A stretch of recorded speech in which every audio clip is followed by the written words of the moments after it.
Yung ito po, Mamel, masakit siya. Ito yung masakit mula dito, masakit. Minamassage ko na lang ho siya.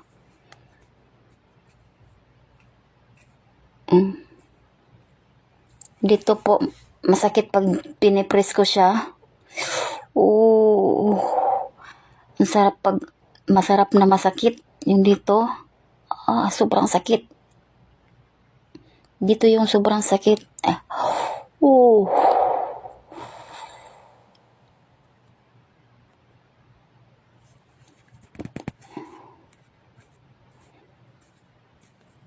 Dito, pag pinipress ko siya dito, masakit. Sobrang sakit. Dito po. Yan, tuwid siya.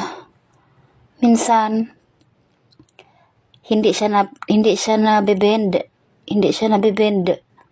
Minsan naman, nakabend lang siya ganyan.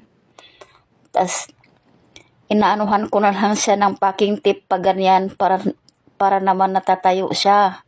So, meron tayong client na humihingi ng tulong na ang kanyang kamay or siya thumb that very painful.